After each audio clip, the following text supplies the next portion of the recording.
Quand on pense aux plus grandes campagnes de playoffs de l'histoire, plusieurs noms nous viennent. Dirk Nowitzki en 2011, Dirk Nowitzki, Hakeem Olajuwon en 1994, Michael Jordan en 1991, And the Chicago Bulls have won their first ever NBA championship. Dwayne Wade en 2006, Rebound Wade. The Miami Heat, they've done it. ou même très récemment Nikola Jokic. The Denver Nuggets can finally call themselves NBA champions. Mais s'il y a bien un nom qui mériterait bien de figurer dans les plus grandes campagnes de playoffs que la NBA ait connues, c'est bien Kawhi Leonard en 2019. Une campagne légendaire, rythmée par une domination offensive et défensive et du clutch. Aujourd'hui, nous allons décortiquer l'histoire et le déroulement d'une ascension vers le titre légendaire. Redécouvrons ensemble la légendaire campagne de Kawhi Leonard en 2019.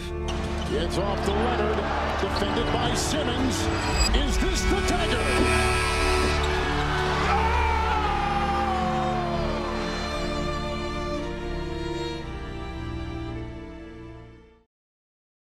C'est en 1995 que les Toronto Raptors naissent, faisant d'eux la première franchise canadienne en NBA avec les Memphis Grizzlies. Et leur histoire connaîtra de nombreux rebondissements. Dès 1998, ils profiteront de Vince Carter, une future superstar qui a popularisé plus que jamais le dunk. En 2003, ils draftent Chris Bosh, un ailier fort hype qui profitera d'une magnifique carrière.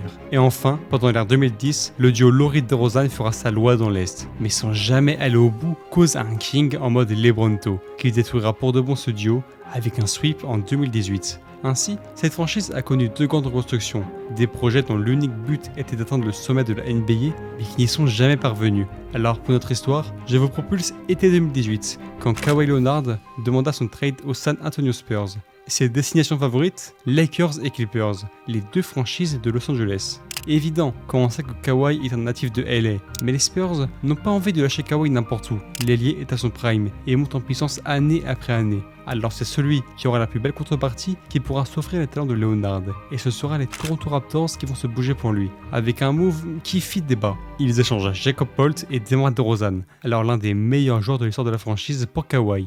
Le King of the North est donc invité dans le Texas, pendant qu'une nouvelle superstar vient faire ses bagages vers le Canada à Toronto. Mais là où ce trade fait débat, c'est que The Claw n'a plus qu'un an de contrat. Et tout le monde le sait, un an après son arrivée à Toronto, il est certain qu'il fera bagage là où il le veut. Alors malgré la compétitivité de ce projet, l'année 2019 est l'unique ligne de mire pour les Raptors de remporter un titre. What was your initial thoughts when you heard you'd been traded to Toronto? Excited, knowing I'm coming to a great city that loves basketball, great organization, and happy that Danny was coming with me as well.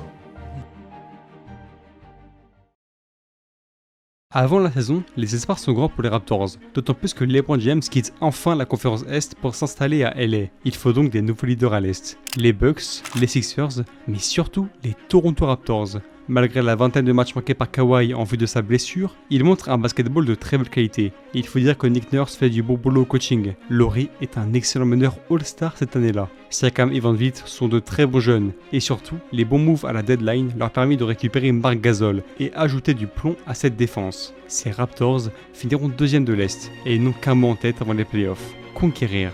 Le premier tour les opposera au Orlando Magic, 7ème de conférence poussé par Aaron Gordon, Nikola Vucevic et Evan Fournier. Et au premier match, c'est le choc. Dans une Scotiabank Arena tendue, le Magic tient bon du début à la fin. Et DJ Augustin tue le match avec 2 shoots clutch de suite. Augustine with the shot clock fading. Augustine has tied it. 5 to shoot. Augustine, 3 to shoot. He'll take. You bet. DJ Augustine, a cold-blooded tray. C'est fou. Toronto, pourtant parmi les favoris au titre, perdent leur match 1. Alors on peut se poser la question fatidique. Ont-ils été vus trop beau? Kawhi dit non, il tournera à 28,5 points dans les 4 matchs qui vont suivre et aidé d'un Pascal Siakam impressionnant également, il montre la porte de sortie au Magic dans un Game 5 violent. Toronto peut souffler, les Raptors sont bien là et ils peuvent s'attaquer au second tour. Et la série à prévoir est attendue de tous. Toronto Raptors contre Philadelphia Sixers, un duel de choc entre deux surpuissantes équipes de l'Est. Et il faut dire que le 12 novembre 2018, quand l'arrivée de Jimmy Butler a été officialisée à Philadelphie, la NBA était subjuguée. Un Big Three venait de naître. Embiid, Butler et Simmons étaient prêts à conquérir la NBA.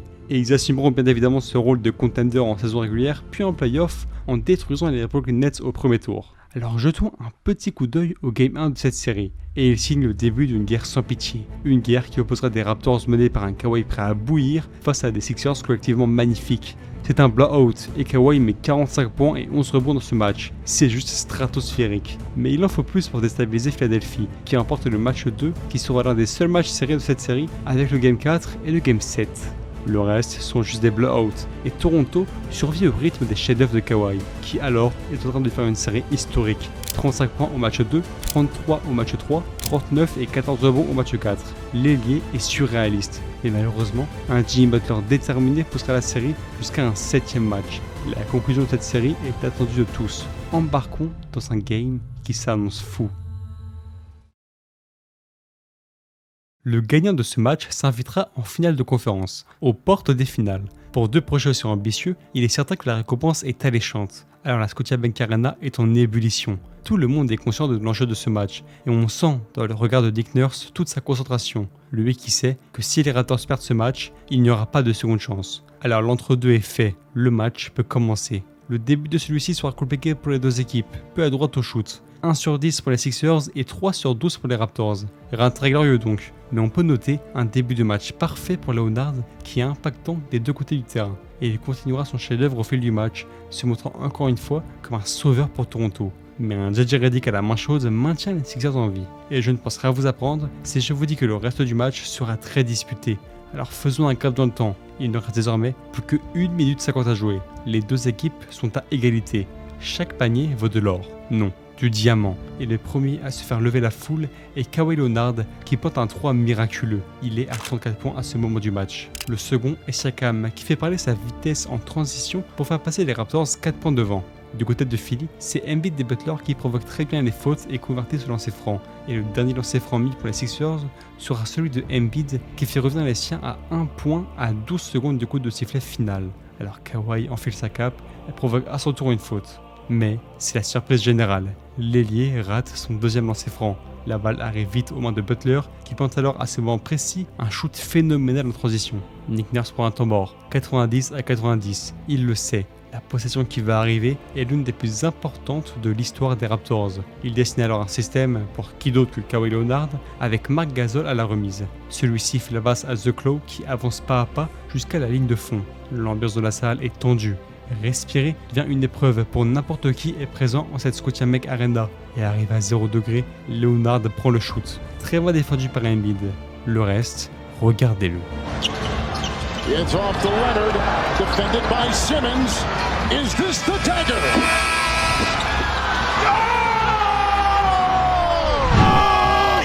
C'est pas possible! C'est pas possible! Le héros, c'est lui!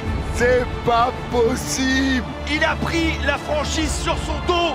Kawhi porte un shoot légendaire, iconique, générationnel.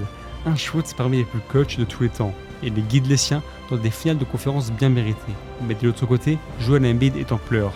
Il le sait, il vient d'être la victime d'un coup de poignard. Et il peut à ce moment dire au revoir à ses objectifs de titre.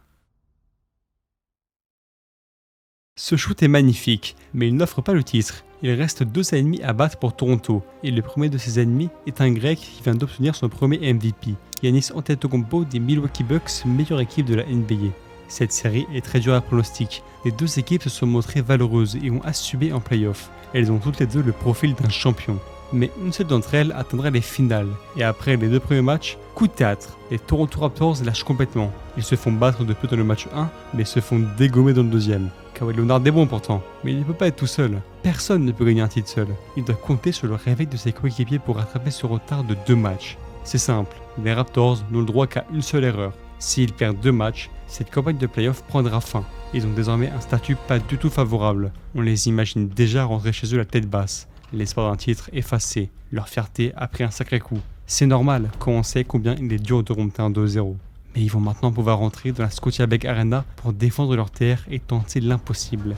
Et c'est alors qu'ils se réveillent tous. Kawhi reste monstrueux. On a l'habitude maintenant. Kyle Lowry est létal. Pascal Siakam est un jeune lieutenant exemplaire. Et les autres joueurs, ceux du banc, montrent une envie et une volonté déconcertante. Celle-là même qu'on n'attribue qu'aux champions. Et après avoir valeureusement protégé la Scotiabank Arena, ils prennent encore un match à l'extérieur à Milwaukee. Ils sont imperturbables. Et Leonard enchaîne les grosses performances.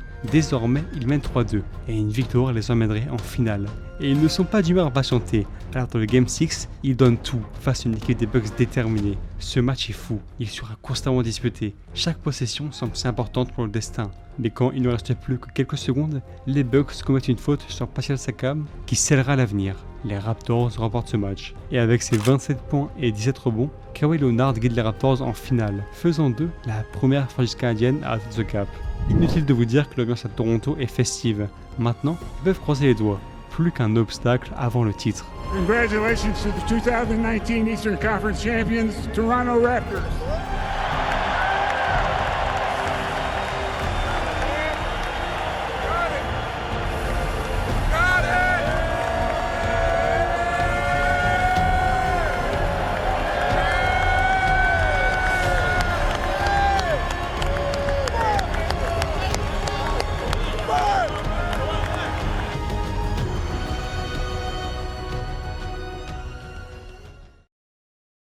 Il reste donc un test à Toronto avant le sommet, et pas des moindres, les Golden State Warriors de Kevin Durant et Stephen Curry, largement favoris au titre, qui jouent alors leur 5e finale NBA de suite. Et les gens sont tous d'accord, les Warriors vont gagner cette série. Après tout, si le King a eu tant de mal à les battre ne serait-ce qu'une seule fois, comment cette bande de jeunes qui goûtent pour la première fois au final pourrait mettre fin à une dynastie? On imagine un scénario classique, un 4-2, voire un 4-1, qui laisserait les Dinos rentrer chez eux avec l'amertume de la défaite. Et ça en sera largement assez, mais le basket est un sport imprévisible, cruel, et dans le deuxième quart-temps du match 1, un événement va changer le cours de l'histoire. Trébuchant sur Serge Ibaka, Kevin Durant se blesse et le public de Toronto commence à chambrer. Mais cette team n'est pas là pour se faire des ennemis, c'est une équipe héroïque, alors ils tentent tant bien que mal de calmer leur public. Mais à ce moment, tout le monde le sait, Kevin Durant ne touchera plus le parquet pendant ces finales.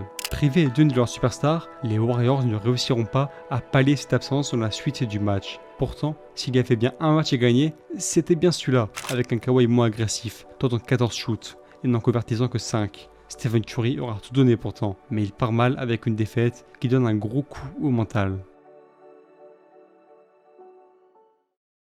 Non, en fait, c'est le moment rêvé pour lui qui se développe sans cesse derrière l'image de KD. Il doit se dévoiler, et il assume complètement. Son apport pour les Warriors est énorme, et il livre un magnifique duel avec Kawhi. Ces finales ne sont pas aussi terminées qu'il n'y paraissait. Steph signe des grosses performances, notamment un pic à 47 points, et The Claw retrouve sa régularité si punitive. Et grâce à un Game 5 gagné sur le fil, la série est à 3-2. Ces finales ne sont pas finies.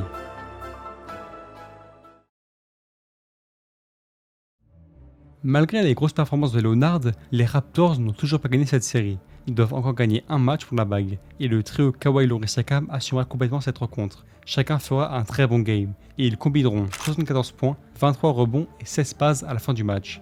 Mais justement, parlons-en. Il sera grandiose, s'opposera dans ce duel au sommet, une équipe à un pas du Graal s'éveillant face à l'enjeu contre une team dont on a enlevé sa superstar, mais pas son cœur, et encore moins sa volonté. Curry et Thompson assument et chacun font de leur mieux pour sauver les leurs. Mais à la fin du troisième quart-temps, c'est un drame qui se lance. Pourtant en plein chef-d'œuvre, Klay Thompson retombe mal en transition et la série est finie pour lui. Son dernier acte de ces finales sont des lancers francs tirés malgré la douleur. Ça rappelle un certain Kobe. On ne le saura que plus tard, mais Klay s'était fait le ligament. Il ne jouera plus avant de longues années de ténèbres. De l'autre côté, les Raptors en profitent pour tenter d'enfoncer le clou. Et à seulement 9 secondes de la fin, il y a un point d'écart. La possession pour les Warriors. Il reste un stop à faire pour devenir champion. Alors la balle est envoyée à Green, puis à Curry, le tueur et le meilleur shooter de l'histoire. Alors il prend son shoot et... Iguodala throws it to Green, who catches it. Back to Curry, puts up a three. Won't go. Rebound Cousins deflected. Picked up by Leonard. Ball still loose. They dive on it and try and call time. And a timeout called. Et qui d'autre pour clouer ce game que Kawhi Leonard lui-même qui convertit tous ses lancers, certainement le plus important de sa carrière. Les Toronto Raptors sont la première franchise canadienne championne en NBA. There's a new NBA champion and it's a team from Toronto, Canada.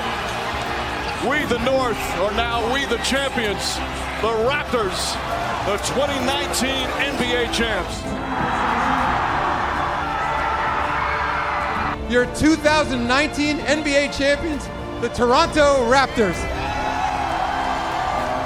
Following an iconic buzzer beater and a dominant performance in the finals, your 2019 Bill Russell Finals MVP is Kawhi Leonard. Woo! Kawhi, what's this feel like, man? It feels amazing. Great. I love it.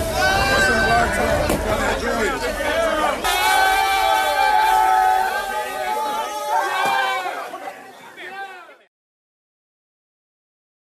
Cette campagne de playoff est un chef-d'œuvre de Kawhi Leonard. 30 points, 9 rebonds et 4 assists de moyenne. L'ailier a enchaîné les chefs-d'œuvre jusqu'au titre, une ascension digne des plus grands. Voilà comment on peut la qualifier. Et comme prévu, après ce titre, Kawhi a pris ses bagages à Los Angeles chez les Clippers à la Free Agency. Il est venu tel un héros et a offert au Canada son premier titre NBA. Voilà comment on peut désigner Kawhi Leonard en 2019. Héroïque. Et même si aujourd'hui le joueur est rongé par les blessures et ne parvient plus à être régulier en playoff, 2019 a su nous prouver que Kawhi est un joueur exceptionnel. You had a little bass in your voice. Leonard adding some bass to the rim. Leonard whittling inside, finishes, and the foul. From everybody else. Leonard again, and he's fouled. Leonard turns.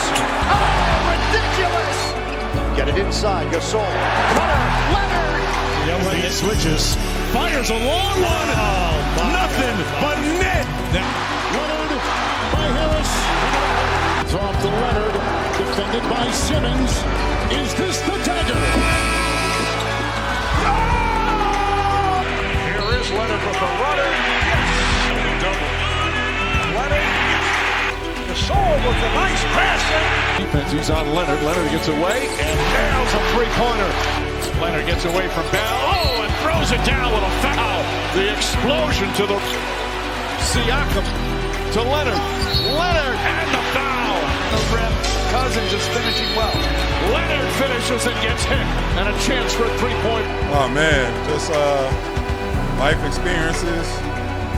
My teammates, they did a great job of, welcoming me with open arms.